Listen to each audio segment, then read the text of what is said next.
my whole beef is. The Earth,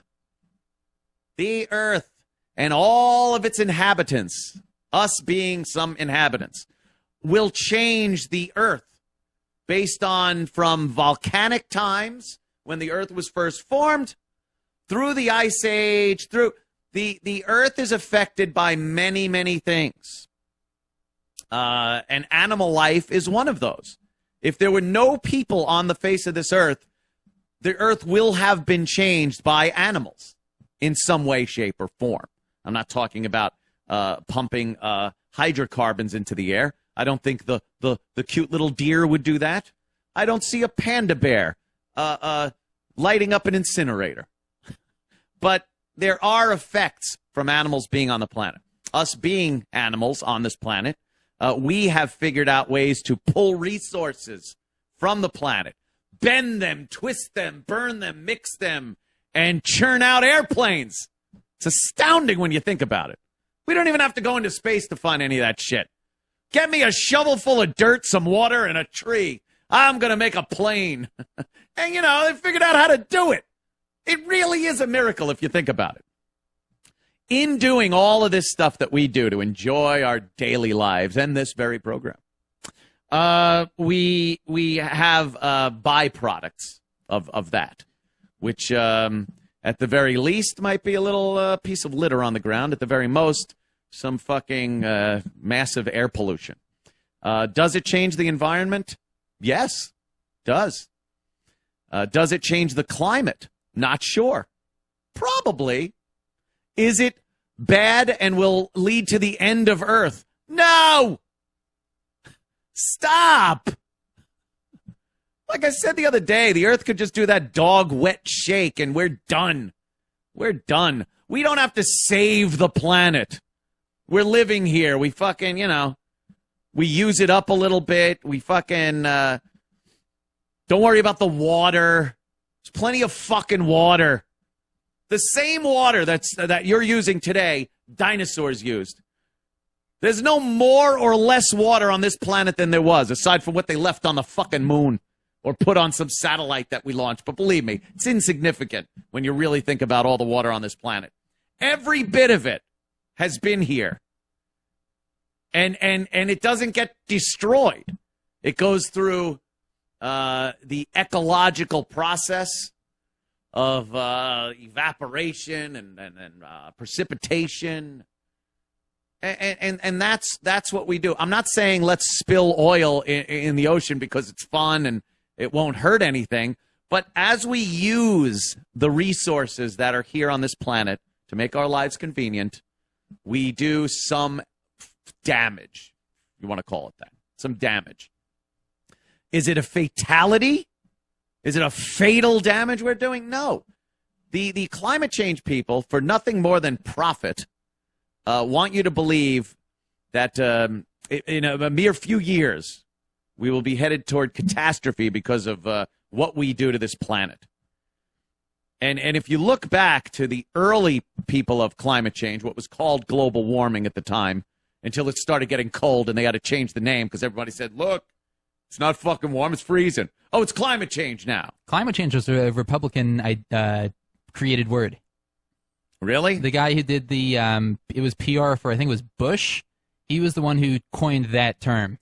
Not saying it's not, they're not Republican assholes out there, too, that think this is, the be-all, end-all of the end of the earth. I am just saying that it's not. And climate change, you look years ago, somebody that says climate change or global warming or what have you, they say, like, well, in the next 50 years, we will see the earth become uninhabitable. And then 50 years went by, and we're fucking loving life. And now they're like, in 25 years, there will be no rainforest left. You said that fucking 25 years ago. And you know what? Sure, we've cut down a few trees. We've taken a few liberties with our female guests. But it's not this end of the world thing that the climate change people want you to think. Use your energies for, I don't know, cancer kids. Kids with cancer, that's real. That's really happening. There's not even a doubt that that's happening. Why not use your energies for that? I just don't fucking get it. It's just for profit. You look at Al Gore. He's written books, made movies. He's living large, speaking engagements on this. He has made so much money off of global warming, climate change, freezing, whatever you want to call it. You can't even imagine the amounts of fucking cash this guy's raked in. All kinds of policies have been passed. Companies that have to retrofit factories that are then getting contracts through politicians that accept this climate change. It's all a big government conspiracy. You know, they're putting, I hear now giant tampons are going to be inserted into the tops of smokestacks to try to filter out the smoke. You heard it here first on InfoWars. And they're going to make giant douches for them, too. That's what I'm hearing. That's what Jesse told me. He's off the grid, you know. We know, Alex. Well, anyway, why listen to me yap about climate change and global warming on this Earth Day when we can listen to a much more sober, wonderful person, Doug Stanhope. Here is Doug Stanhope's take, and it's brilliant. The science behind climate change has been in the news again of late. Here's US stand-up Doug Stanhope with his somewhat misanthropic and, dare I say, confrontational take on what American coverage of environmental issues isn't telling you.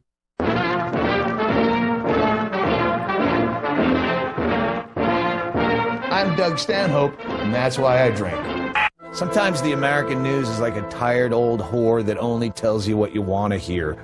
You watch stories every day about the environment and global warming, and they give you 1,000 cute little tips on things you can do to help Mother Earth, when the major problem is obviously overpopulation. That never comes up, ever. Even Al Gore has to be pressed on the issue to admit that it's even a problem. And he'll go, yeah, of course, overpopulation is a really big problem, but that's going to correct itself. And, by 2050, he says, I guess fucking will go out of style. It's just a passing fad, this desire to procreate. The news knows you don't want to hear that. The news has no problem telling you how to save the Earth by cutting up your six-pack holders before you throw them away so you don't strangle a dolphin when all that shit gets flushed out to sea. And that's fine. And turn off the water while you brush your teeth. And you go, I'll do that. They can't say, oh, and don't fuck in the front hole, because that glut of humanity you're creating is the real problem behind this. Nobody wants to hear, don't fuck in the front hole after a hard day at work. An Oregon State study just came out that shows that a woman who already recycles at her optimum will still increase her carbon footprint 40 times by just having 2 children. The next time you see a hybrid car with a baby seat in the back, smash the windows out of that car, Fight Club style, steal the baby seat, leave a condom where the baby seat sat, and see if you send a message. Because that is every sanctimonious douchebag who pretends to be part of the solution when they're the exact problem that they pretend to be fighting against. Your combined uteri wreak more havoc to the environment than 1,000 Dow Chemical Corporation accidents combined.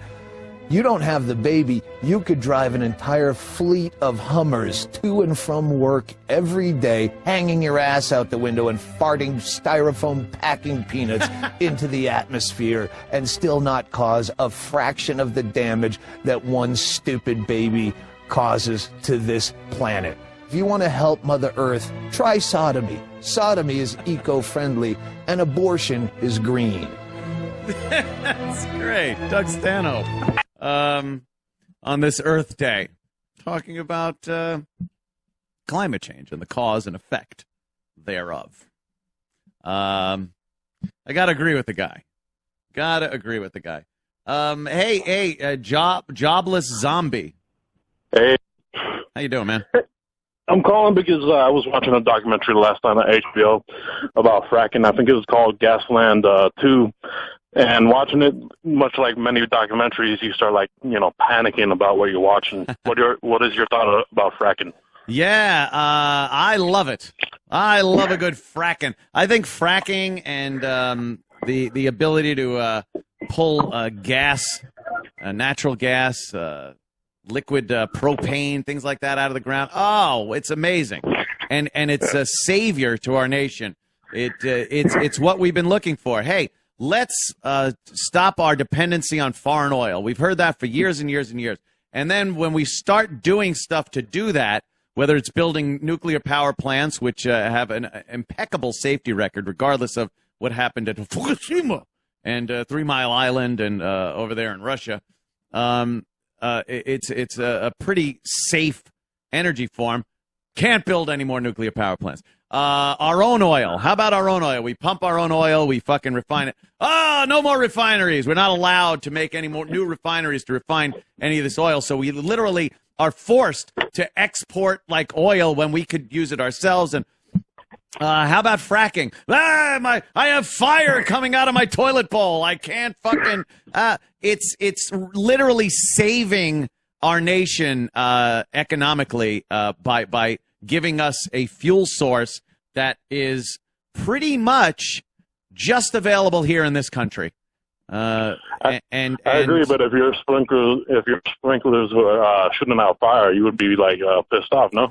Not immediately. Not immediately. I would absolutely think it was cool. I would first dub it cool.